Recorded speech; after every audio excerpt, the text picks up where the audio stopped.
Sérieux, qu'on trouve un train d'entente, ou sinon, qu'il nous laisse vivre tranquille. Il reste de son côté, on reste du nôtre. En fait, d'abord, ce que je demande au maire, c'est qu'il ouvre les yeux. Qu'il ouvre les yeux sur la beauté, sur l'art de Saint-Jacques. Monsieur le maire, ouvrez les yeux et vous verrez que le quartier Saint-Jacques, on a des milliers et des milliers de touristes qui viennent par jour en nous disant votre quartier est magnifique. Voilà. Pourquoi vouloir le détruire? C'est qu'on veut, nous. Pourquoi? On est le seul quartier en France. S'il faut casser, il faut casser. Ça, parce qu'eux ils disent qu'elle ne veut pas qu'on... Non, si c'est vraiment. Si la maison va tomber, non. Si la maison va tomber, mais c'est l'architecte qui peut l'arranger. S'il faut casser, on va les laisser, on va laisser casser les maisons. S'il faut casser, casse, il n'y a pas de souci. Mais si tu peux rénover, rénove l'argent. On fait un appel au don, je sais pas, on va se débrouiller. S'il y a un problème, il y a une solution. S'il n'y a pas de solution, c'est qu'il n'y a pas de problème. Moi, je demande à Louis Alliot d'ouvrir les yeux sur ce quartier qui est magnifique. J'ai un maire pour moi, excuse-moi. C'est pourquoi pas mettre des navettes touristiques? Pourquoi pas profiter? Voilà, on a la plus grosse communauté. Je suis français d'origine maghrébine, je ne suis même pas gitan. On a la plus grosse communauté de gitans sédentarisés en Europe. Juste ça.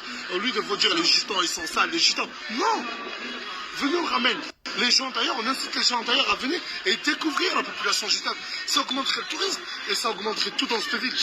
Voilà, c'est ce que je vais dire. On veut faire un quartier touristique, on a les moyens. Toute la France veut venir voir ici. Il y a beaucoup de gens sur Facebook qui disent je voudrais vivre dans ton quartier. Tu ne connais pas un appartement à louer? T'imagines? Mais juste là aujourd'hui. On ne va pas parler du mois, on ne va pas parler de l'année, juste aujourd'hui. On a dépassé la barre des 150 personnes qui sont d'ailleurs en disant waouh, le quartier c'est vraiment pas ça. Pourquoi ne se parle pas le fait que les gens viennent d'ailleurs en disant votre quartier est magnifique? On ouvre des magasins, des petits restos, des petits trucs, et comme ils font tous les trucs touristiques, on pourrait faire, je sais pas.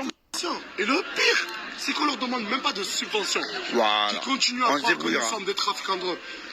Un trafiquant de drogue à tous les réseaux cumulés à plus de 6 500 000 abonnés. Oh, je suis le trafiquant de drogue le plus suivi de France.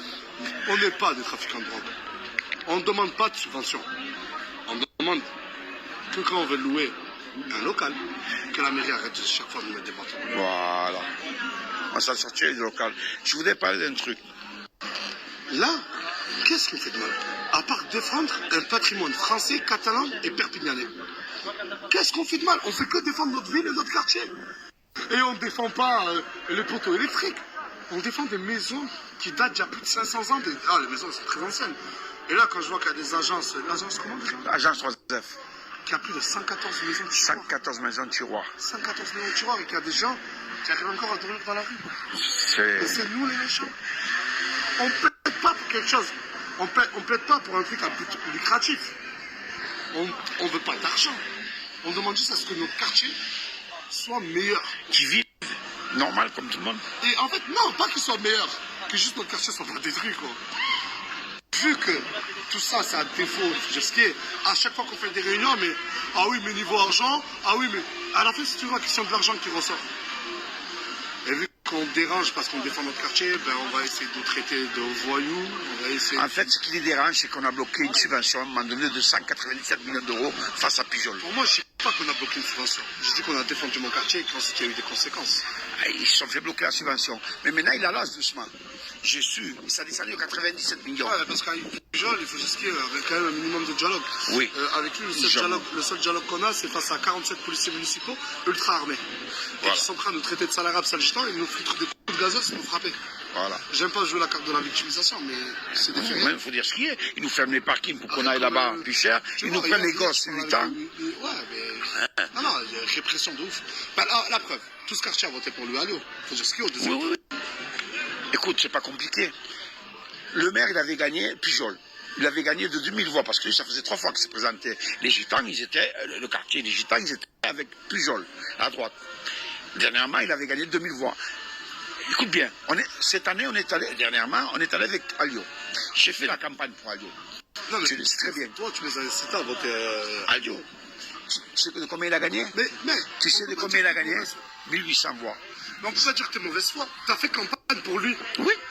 On peut pas dire que tu as fait campagne pour lui car il t'a promis qu'il allait défendre ce quartier. Oui, qu'il allait arranger les maisons. C'est pire que le premier. C'est pire que le premier. Et du coup, on a essayé. Je vais te dire autre chose. Écoute, je peux faire campagne pour toi aujourd'hui et demain te détester si tu ne tiens pas tes promesses comme tous les autres politiciens. Quand j'étais avec lui, il a gagné. Tout le monde le sait qu'il s'est fait gagner. Parce que c'est pas 1800 voix, c'est 900 voix. Parce que c'est 900, il y allait. J'étais contre lui pour les cantons, pour les présidentielles, pour tout. Il a fait 0 canton. Un maire qui a 0 canton, un maire qui est au 2e tour de présidentielle, c'est même pas son parti qui passe. Je sais pas, je pense que c'est quand même... Parce que Saint-Jacques lui rend la monnaie de la pièce. Ah, les gens, je pense qu'ils vont ouvrir les yeux. Ils vont ouvrir les yeux. Non, mais il faut les ouvrir. Moi, t'as vu, je suis pas là pour... Tu vois, pour leur taper dessus ou qu'ils me tapent dessus. J'espère que la situation va s'arranger. Écoute-moi, tout ce qu'il va promettre à Lyon, aux Gitans, aux Arabes, au quartier, s'il perd encore une fois, on leur donnera le double. Parce que s'il va leur promettre un travail, on trouvera un travail. J'en ai des travails, j'en ai 10. Ouais, mais au bout d'un moment, mais tu sais que ça, on appelle ça du clientélisme. Moi, je suis quelqu'un de très franc. Allez voir un gitan, un arabe, un chinois, un turc, un norvégien, tout ce que tu veux. Une communauté, hein, parce qu'eux combattent le communautarisme. Une communauté leur demander d'aller voter pour eux, ça dérange personne. On combat le communautarisme, mais pour les votes, on est pour le communautarisme. Et il faut juste dire. Dans les quartiers, chaque élection, c'est la même chose. La famille la plus grande, la personne la plus influente, la personne la plus forte, parce que c'est un règne animal de face aux rois de la jungle, hein, on va lui proposer, on lui donne un travail. Comme ils ont fait. Et tous les autres, et toutes les personnes qui sont à la fac, qui font un bac plus 4, bah regarde, toi et moi, on a été les premiers bénéficiaires d'un clientélisme. Moi, j'ai eu un CDI, j'ai déposé 0 CV. C'est pas nous les méchants, c'est pas nous les mafieux, c'est pas nous le favoritisme, c'est pas nous. Pour le quartier, j'ai perdu 3 fois mon travail. J'ai travaillé 4 ans pour Pujol. Je me suis fait remballer, mais je le savais. On a travaillé pour Sidja pendant 6 mois. Quand il a... Sidja, tu te rappelles Louis Alliot sur Facebook quand il avait dit 2 personnes. C'est pas ce journal. Quand nous deux on a travaillé pour Sidja. Oui, que le journal indépendant qui avait dit Louis Alliot dénonce un clientélisme de la part de... Les 2 défenseurs de Udo Pitch. De 2 personnes, en parlant de toi et moi, ils n'avaient pas cité nos noms. Pourquoi ils n'ont pas cité le nom? Parce que vous allez à l'indépendant leur dire que j'étais pas content, t'étais pas content, que surtout ne cite pas de nom. Tu te rappelles pas? Qu'est-ce qu'il y a? Je te souhaite une bonne nuit, je vois que tu es fatigué, on a bien parlé ce soir. On se revoit très bientôt dans ta story Snap. J'ai pris une grosse décision. Et je vais vous dire des choses que vous ne savez pas sur ma vie dans le Snap de Nours. Amen. Amen. Il y a des choses qui vont vous choquer.